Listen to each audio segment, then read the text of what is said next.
Hi everybody and welcome back to the BizTech Academy. I hope everybody's well today. Today we're going to continue our Excel functions series, and we're going to look at the networking days function and the today function. Both of these functions are going to be used in the context of project management and project planning. We have a scenario where we're going to calculate the number of working days between certain tasks in a fictitious project plan. As usual, the workbook that I'm going to use, there's a link to it in the description below, so if you want to follow on, please do. You can do that as we do the tutorial, or obviously afterwards if you want to just analyze some of the formulas from there. The only caveat I would say is that Excel is nowhere near the best and optimized project planning tool, so please bear that in mind. There are far bigger, far more extravagant and far more expensive project planning tools out there if you are a project management professional. However, if you are just doing this as a sideline or a part of a small business or just a small task in itself, small project in itself, Excel is more than capable of dealing with some of those project planning activities. Okay, without further ado, let's start the tutorial.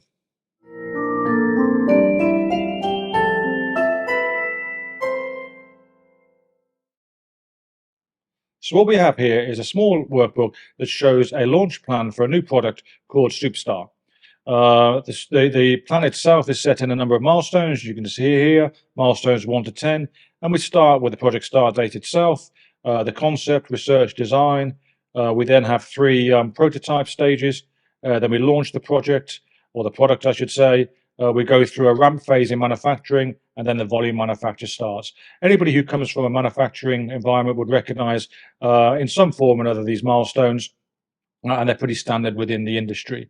You can see there's a set of dates for each completion date, for each milestone, and the project is set up pretty much every year, 1st of June 23 to the 1st of June 24.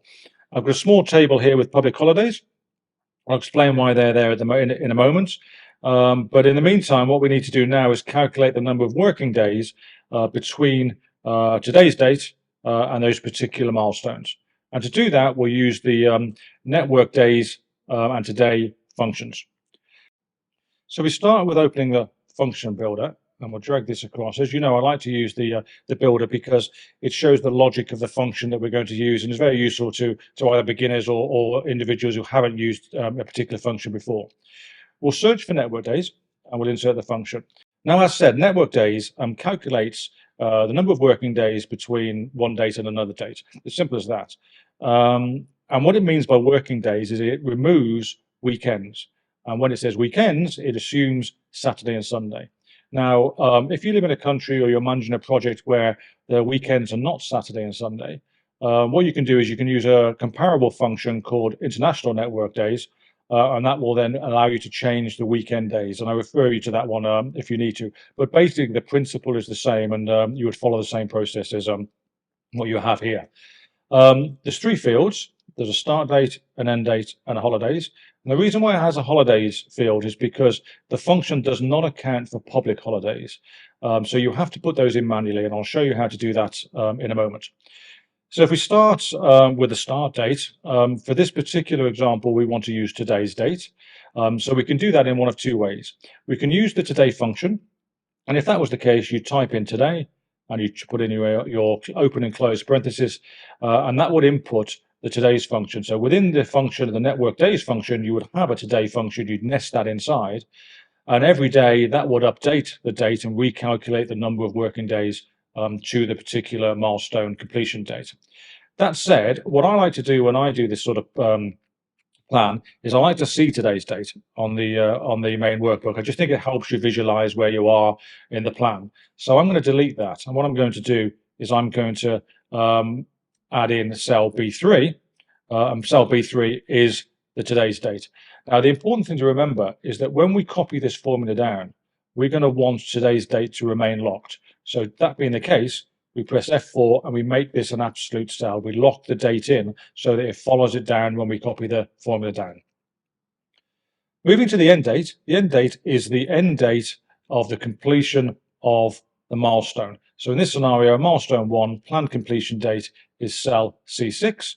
Is the 1st of June, and of course for project for milestone 2 it'll be 1st of July, milestone 3 1st of August, and so on. But for the purposes of this, it's cell C6, and we want it to be able to flow down when we copy it. So it's a relative cell, so we do not lock it in with our $signs or F4 command. The holidays, as I said, manually what I've done here is I've created some random dates that I've classed as public holidays, PH1, 2, and 3. They're not real dates, they're just for the purposes of this exercise. If you were doing this in real life, you'd probably have somewhere between, I don't know, 6 and 15 holidays, depending on which country you're in. And you'd list those all down. And then in this particular field, you just highlight those. And again, we want to lock them in, so F4, because we won't want those to move down when we copy the cells, and then press done. And what you have here, if I just close the builder, you have 9. And that's 9 working days between today's date, 20th of May, and the 1st of June, which is the project start date. Now, of course, the project is in the future, as all these dates are. So this says you have 9 working days before we start the project. Okay, so we just copy this down. And what this shows you is now the number of working days, which are accounting for the public holidays that we put in place, between all the different milestones and today's start date, which is today's date. And again, tomorrow, when you open this spreadsheet up or this workbook up and you look at this again, this will all be reduced by 1 because tomorrow is another day, and the 20th of May will become the 21st of May, assuming the 21st of May is a working day. Okay. Now, I just want to show you just how this works, the public holidays. So, for example, we've got the 15th of November 2023 as a public holiday in this scenario. That sort of hits us at around about milestone 5. So you would expect if you delete this, all these days would increase by 1 because there's no public holiday, therefore there's an increased working day. So in that case, let's just try it, delete it, and you can see all the numbers increase by 1. Well, let's just undo it. And again, it now decreases by 1 for that reason.